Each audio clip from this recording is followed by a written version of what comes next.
कहानी की शुरुआत में स्केयरक्रो टाइप के रोबोट को दिखाया जाता है। स्केयरक्रो नाम से समझ तो आ ही गया होगा, बट गाइज मैं बता देता हूँ। बेसिकली स्केयरक्रो का यूज दुनिया भर में फार्मर्स द्वारा किया जाता है ताकि पक्षियों को फसलों के बीजों और अंकुरों को खाने से रोका जा सके। इसके बाद सीन 22nd सेंचुरी की ओर आ जाता है, जहाँ डोरामी एक क्लॉक टावर के पास खड़ी हुई थी।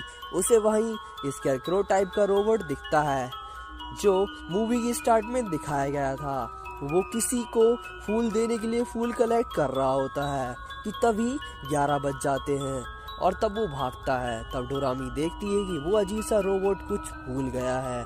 सो डोरामी उसका सामान देने के लिए उसका पीछा करती है और पीछा करते हुए एक बंद पड़े हुए सर्कस शो के बाहर पहुंच जाती है। वो उसे सामान देने के लिए अंदर जाती है।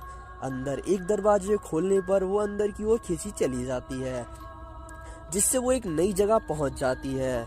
वहां वो देखती है कि उस रोबोट को कुछ रोबोट उस महल से बाहर निकाल रहे हैं। वो उसका मजाक बनाकर उसे वहां ना दिखने को कहते हैं और दरवाजा बंद करने लगते हैं। वो प्रिंसेस को देखता है और उनकी ओर बढ़ने लगता है। दरवाजा बंद करने से रोकने के चक्कर में स्केयरक्रो एक गड्ढे में गिरने वाला होता है कि तभी डोरामी उसे अपने गैजेट से बचा लेती है।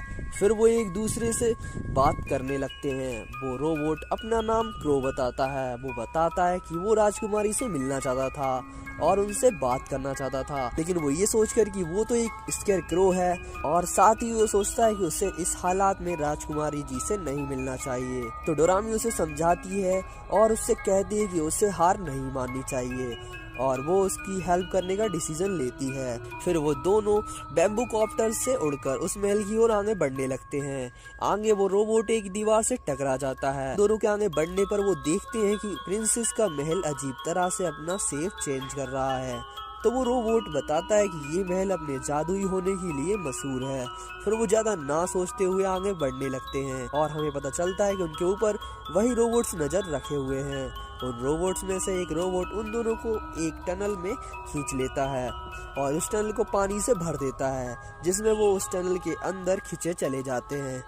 लेकिन डोरामी अपने गैजेट से उस रोबोट के मुंह को बंद कर देती है और डूबते हुए उस रोबोट को डूबने से बचा लेती है। साथ ही डोरामी उस रोबोट को पानी में गिरा देती है और वो दोनों बाहर आ जाते हैं। लेकिन उस रोबोट के अंदर पानी जाने से वो अजीब सा बिहेव करने लगता है और वो अजीब सी आवाज निकालते हुए कहता है कि उसे ऑयल की जरूरत है। सो डोरामी उसे अपने गैजेट से ठीक कर देती है। फिर वो आगे बढ़ने लगते हैं और एक अंधेरी टनल से गुजरते हैं, जहां हम देखते हैं कि एक रोबोट उनका पीछा कर रहा है। लेकिन उनके आगे बढ़ने पर वो बहुत ही सुंदर जगह पर पहुंच जाते हैं, जहां चारों ओर फ्लावर्स थे और उनके चारों ओर कुछ बर्ड्स आ जाती हैं। तो वो रोबोट प्रिंसेस के लिए फ्लावर तोड़ने लगता है। तब उसे एक स्मॉल रोबोट दिखता है। वो डोरामी को उस रोबोट के बारे में बता ही रहा होता है कि वो रोबोट अपना साइज चेंज कर लेता है और वो अपनी आई पावर से बर्ड्स को स्टोन में बदल देता है। सो वो दोनों वहां से भागने लगते हैं, लेकिन डोरामी गैजेट निकालने के चक्कर में गिर जाती है। वो अपने गैजेट से रोबोट पर शूट करने की कोशिश करती है, लेकिन वो रोबोट उसकी गन को स्टोन में बदल देता है और वो रोबोट उन दोनों को अपनी आई पावर से स्टोन में बदलने वाला होता है कि तभी स्केयरक्रो रोबोट के मिरर खोलने से लाइट का रिफ्लेक्शन होता है, जिस वजह से वो रोबोट ही स्टोन में बदल जाता है। वो दोनों इस बात से खुश थे कि वो बस पहुंचने ही वाले हैं। अब तभी वहाँ एक ब्लैक होल खुल जाता है, जिससे वो सब जगह चेंज हो जाती है और वो पाते हैं कि वो प्रिंसेस के महल से ज्यादा दूर नहीं है। तो वो प्रिंसेस के महल की ओर भागने लगते हैं। तभी किसी की आवाज सुनाई देती है और एक जाइंट रोबोट जमीन से बाहर आ जाता है। वो उन पर हमला करने लगता है। तब डोरामी गैजेट का यूज करती है, जिससे उस रोबोट पर बिजली गिर जाती है, जिससे उस रोबोट के टुकड़े टुकड़े हो जाते हैं। वो दोनों एक बार फिर महल की ओर बढ़ने लगते हैं, लेकिन एक हार्ड टाइप का रोबोट वापस से उनकी ओर हमला करने लगता है।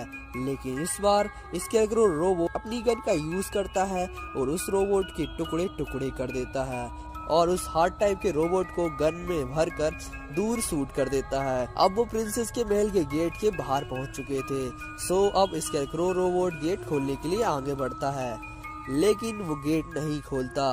वो कहता है कि शायद उसे प्रिंसेस से भी अच्छा फ्रेंड मिल गया है और वो कोई और नहीं बल्कि डोरामी है। और इससे ये पता चलता है कि स्कैरक्रो को राजकुमारी उतनी महत्वपूर्ण नहीं है जितनी कि डोरामी जैसी सच्ची दोस्त। दोनों साथ साथ घर जाते हैं। इसके साथ ये मूवी एंड हो जाती है। गाइस, ये एक छोटी सी मीनिंगलेस स्टोरी थी क्योंकि इसमें ज्यादा कुछ नहीं बताया। प्रिंसेस ने एक शब्द भी नहीं बोला, जिस वजह से हम उनके बारे में कुछ भी नहीं जान पाए और ना ही ये समझ पाए कि स्कैरक्रो रोबोट प्रिंसेस को क्यों मिलना चाहता था। सो गाइस, आज के लिए बस इतना ही। मिलते हैं अगली वीडियो में, जब तक के लिए गुड बाय।